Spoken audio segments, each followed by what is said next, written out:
In the crucial swing state of Ohio, as we talked about last night on this show, the Republican Secretary of State in Ohio announced yesterday that this morning there was going to be a major announcement about voting in Ohio. Now, even though I am inured to big announcements this year for all the reasons I just explained, I will admit that this one from the Ohio Secretary of State, this is worth paying attention to. I mean, not only is Ohio critically important as essentially the ultimate swing state in presidential politics, but voting rights in Ohio right now are really due for a major announcement. The whole country ought to be paying attention to Ohio and its voting processes right now, because there's actually a really big problem in Ohio for this year.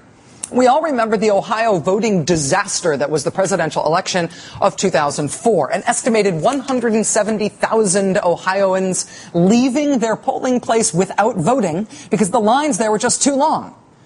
By the way, that is a significantly larger number of voters than the margin of victory by which George W. Bush won Ohio that year. In the next presidential election in 2008, Ohio basically fixed that problem. Instead of having everybody overwhelm the polling places on Election Day, Ohio greatly expanded its early voting. They made it so you could cast your ballot in Ohio for 35 days leading up to Election Day. And that really did help cut down on the lines. There were many fewer complaints. Election Day 2008 went smoothly in Ohio. The problem for Republicans, though, was that the other thing that happened in Ohio in the election of 2008 is that a Democrat won. And when Republicans took control of state government in Ohio thereafter, they decided to use their control of state government to fix that 2008 problem of all the voting going very smoothly and people not going home in frustration from their polling places without actually casting their vote.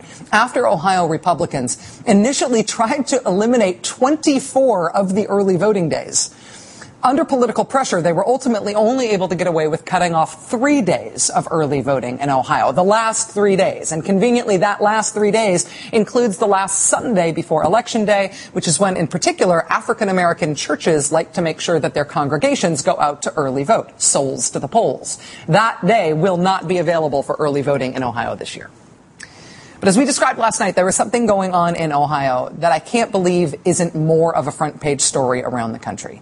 I mean, eliminating those 3 days of early voting in Ohio is not actually the biggest scandal in what Ohio is doing this year. That is a scandal. But this is worse. The biggest scandal in Ohio is what's happening on a county by county basis there, where the state's plan right now is to allow more hours and more days to vote if you live in a Republican-leaning county than if you live in a Democratic-leaning county. Seriously. Republicans on Ohio County elections boards have been voting in favor of adding early voting on nights and weekends in Republican-leaning counties. But the Republicans on the county election boards in Democratic counties are voting against extra voting on nights and weekends. County election boards are evenly split between Democrats and Republicans, but the Republicans are voting for expanded voting hours in the Republican counties, and they're voting against that in Democratic counties. And in the Democratic counties where the Republicans are objecting to expanded early voting, the Republican Secretary of State has personally intervened to break the tie, to side with the objecting Republicans, to make sure that, in fact, Democratic-leaning counties will not have early voting on nights and weekends, but the Republican-leaning counties will. Here's what that means in real terms. Democratic-leaning counties in Ohio, like Cuyahoga County and Franklin County and Summit County, those are the homes of Cleveland and Columbus and Akron, where Barack Obama won 2-1 and 3-2 and 3-2. Those counties will not have early voting on nights and weekends leading up to Election Day. But Republican-leaning counties, places where John McCain won 2-1 and 3-2, like Warren County and Butler counties, they will have extended early voting. Nights and weekends. Come on down, whenever's convenient for you. The Republican Secretary of State in Ohio is personally intervening to ensure fewer voting hours in Democratic-leaning counties than in Republican-leaning counties. That is happening right now. And yesterday, that guy, the Republican Secretary of State, his name is John Husted, said that he had a major announcement to make about the process of voting in Ohio. Oh, my God. I don't care about the little boy crying wolf. I want to hear that announcement. This is an issue of national significance. Anybody who cares about what's going to happen in the presidential election in the fall has to care about how badly Ohio is screwing this up. To have this insanely partisan outcome where you have more opportunities to vote if you're a Republican and fewer opportunities to vote if you're a Democrat, a big announcement from the guy who is making that possible? Let's hear that big announcement. Well, the big announcement about voting in Ohio today from the Secretary of State, his big announcement is that you can now change your address online at a website. That's the announcement. That's the announcement. They put out even a follow-up announcement later in the day to breathlessly announce that several hundred Ohio residents had, in fact, already changed their addresses online. That's it. But in terms of the glaring, flashing red light siren democracy emergency that's underway in Ohio, where Republicans are being given more opportunities to vote than Democrats in a presidential election year when Ohio is maybe the most important swing state in the country, yeah, nothing to say about that. That's not big news. There's nothing to say about that. There's nothing to see here. Joining us now is Dionne, Washington Post columnist, MSNBC contributor, Brookings Institution senior fellow, and the author of Our Divided Political Heart. it's good to see you. Thank you for being here. Good to be with you. Good to have the early slot, given this story we're doing. Yeah, I have to say, I don't know if I'm predisposed to be more interested in issues like this than other people in the media, but I don't understand why this isn't a bigger story. Do you see this as having national significance?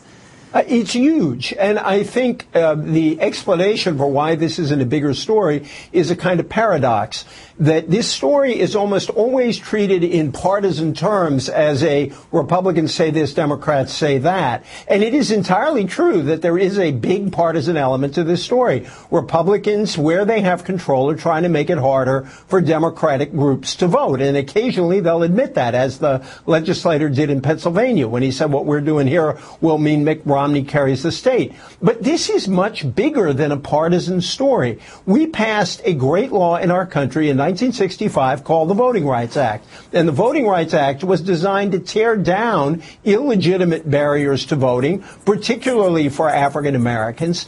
And what's happening in this election year, Ohio is an excellent example, is, I think, the most fundamental attack on the right to vote in the country since the Voting Rights Act was passed. And it's happening all over the country. And this thing that's happening in Ohio is so blatant. I mean, we're supposed to believe in equal protection under the law. It can't make sense that if you live in one place, it's easier to vote than if you live in another place. There's got to be legal action taken here because I cannot believe this would stand the scrutiny of any fair-minded judge. in terms of scrutiny in the political world and from the media, so much of the other reporting, the other attention that has been paid to voting rights this year has been specifically on the issue of voter ID, because we've seen the voting ID laws changed in so many Republican-controlled states. Now, I think that part of the reason that hasn't actually become even more of a story than it has been is that the Republicans have put forward a red herring that there is voter fraud and that voter ID will somehow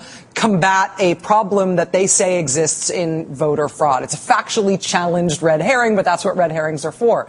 On the early voting issue, there's no fraud issue. There's no red herring. There's nothing that they can say that is a problem about early voting other than the idea that it might cost money. Could the idea that early voting is too expensive for the states be used to sort of block interest and attention here? But why is it okay to pay for early voting in Warren County but not early voting in Cuyahoga County? I mean, yes, it costs some extra money. Democracy is worth spending a little money on. And the notion, if there is a financial problem in some of those counties, then that should be taken care of, because you cannot allow an election to be tilted by money. I mean, we're already letting elections be tilted by money in the campaign finance system. This is a kind of indirect poll tax. If you live in the wrong county, if they have more budget problems, then sorry, you're not going to have the same voting rights as people in other counties. So it is, I think that's at least as, well, no, the voter fraud thing is a huge red herring. This is another red herring. Red herrings it'll be easier for them to vote in Ohio than for real people. Real people, provided they live in Democratic-leaning counties, at least. Right. Dionne, Washington Post columnist, MSNBC contributor, Brookings Institution senior fellow, and of course the author of Our Divided Political Heart. Thank you for your clarity on this tonight, and thanks for taking time to join us. I really appreciate it. It should be noted that we have asked the Secretary of State of the great state of Ohio to join us on this program to discuss what it is he thinks he is doing with the county-by-county voting rules in the state of Ohio. We have not yet been able to secure his agreement for an interview, but we, live in hope.